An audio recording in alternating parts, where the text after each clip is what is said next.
How about the truth game?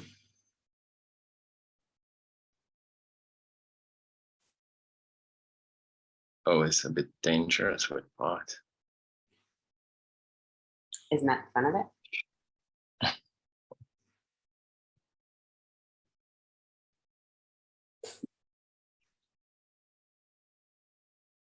I'm bad in your hands.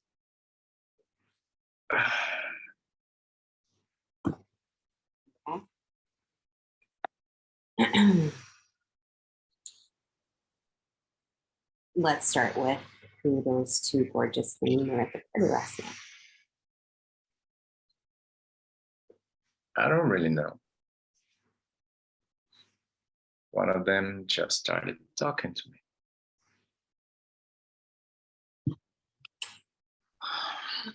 Might be patience. No such luck. Their mother. One of them just said that I removed something from her eye on a windy day at the Rockefeller Plaza. Always on the job. That's me.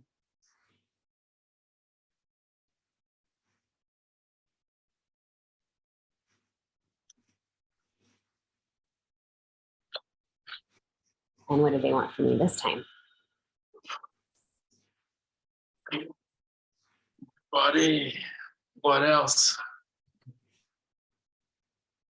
Hey, all I did was talk to them. And anyway, who was that guy you were dancing with? Sander?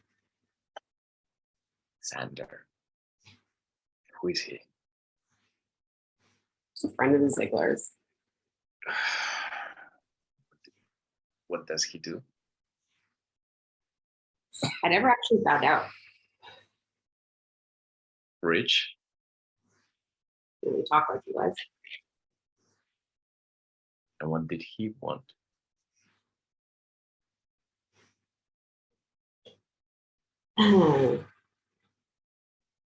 Sex upstairs, right then and there.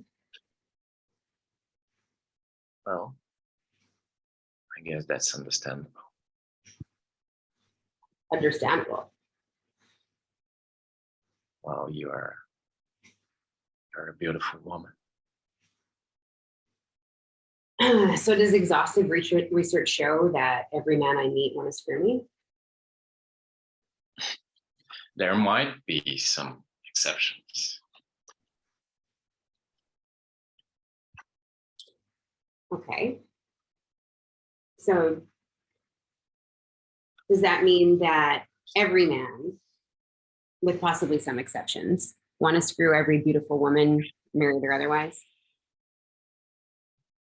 I suppose, basically, yes. So does that mean that you wanted to screw those two models? I said with some exceptions. And of course, you're the exception. Yes. Why is that? Because I love you. Yeah. Anything else? Because we are married. Any other reason? Because I would never lie to you or hurt you. Okay, so basically what it comes down to is you would have screwed those models, but out of consideration for me, you didn't. Otherwise you would. Is this on car TV? Why don't you give me a straight answer? Hey, Connie, this spot is making you aggressive. Give it to me. It's not making me aggressive at all. And why don't you not put it? Hey, okay, oh.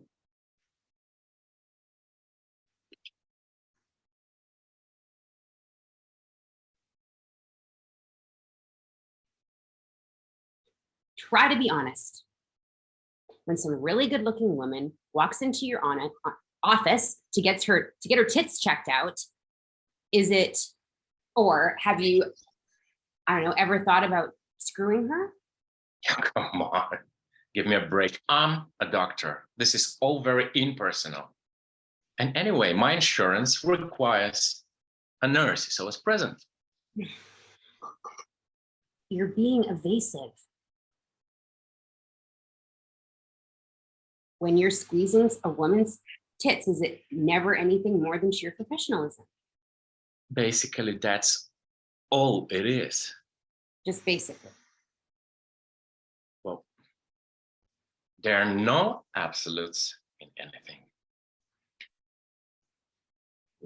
No absolutes, fine. Okay. And does the same thing go for your women patients? When they're in your office and they're getting their tits squeezed, do you think that they're ever thinking about what your dick might be like? Definitely not. Why not? Because they're too worried of what I might find.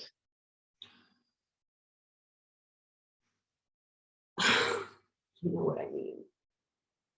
No, again, not most of them.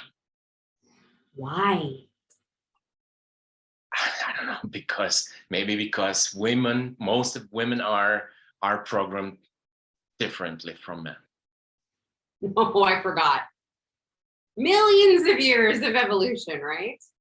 Men, they want to screw as many women as they possibly can, but women, they want to stay home with pretty pink things and take care of the children. Yeah, a bit oversimplified, but yeah, something like that. If you men only knew. If we knew. What do you mean by that? About what you imagine, my dear. Hey, Alice. Alice, look at me. The truth. Is there something you kept from me?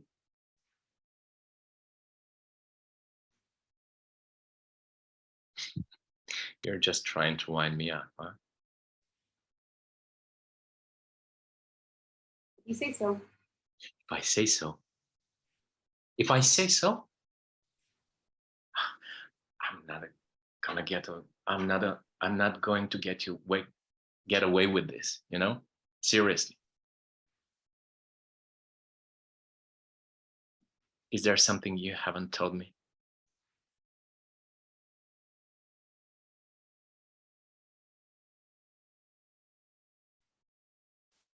Say it.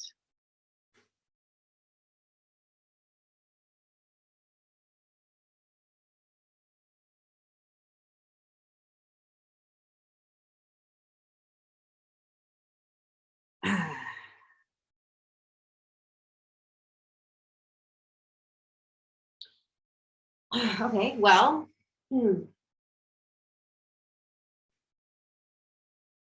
last summer at Cape Cod.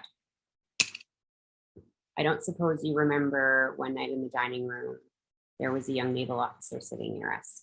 He was with two other officers. As a matter of fact, I don't. What about him? A waiter brought him a message during dinner, at which point he left the table.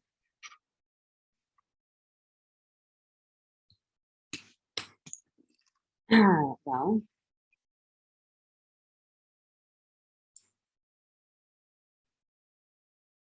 I first saw him that morning. He was in the lobby checking in, and he was following the bellboy to the elevator with his luggage. He glanced at me as he walked past, but he didn't stop until he'd taken a few more steps, and then he turned and looked at me. He didn't say anything. He didn't smile. In fact, it seemed to me that he scowled. Maybe I did the same thing. I was very stirred by it. That whole day, I lay on the beach, lost in dreams.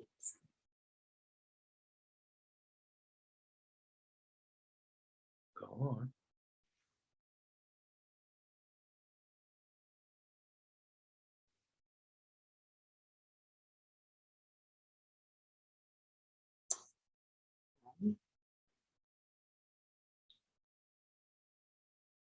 That afternoon,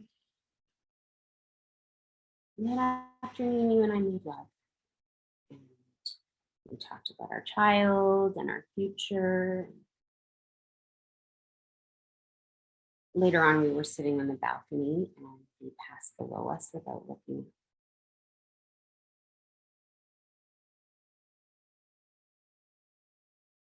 The very sight of him stirred me so deeply, I thought that if he wanted me, I couldn't have resisted. I was ready to give up you, my child, my whole future.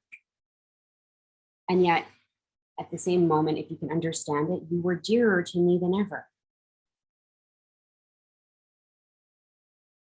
And I stroked your forehead and I kissed your hair. And at that moment, my love for you was both tender and sad.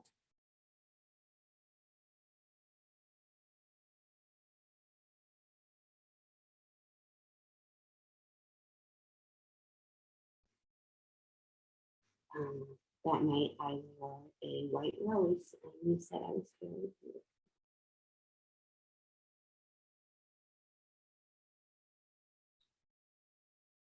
It may not have been an accident that they sat near us at dinner. You didn't look up at me.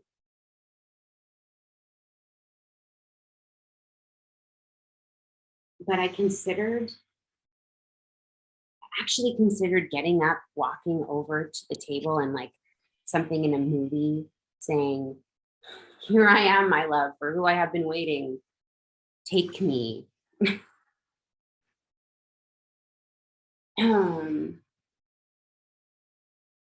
And it was right around that point that the waiter brought him the envelope.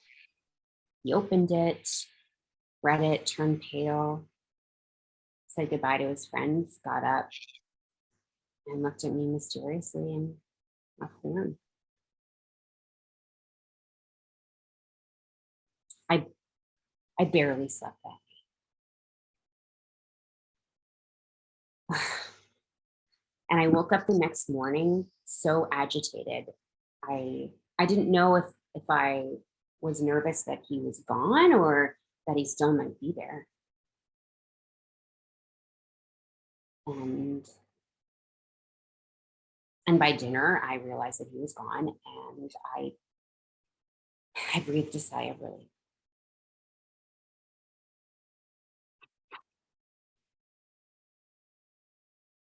And what if he didn't left?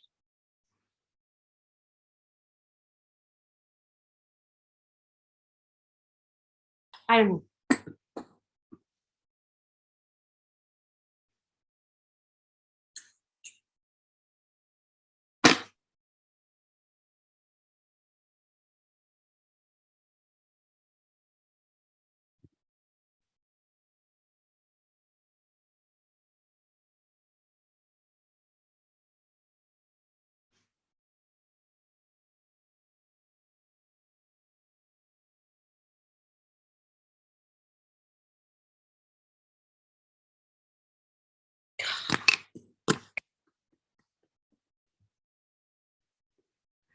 Honey,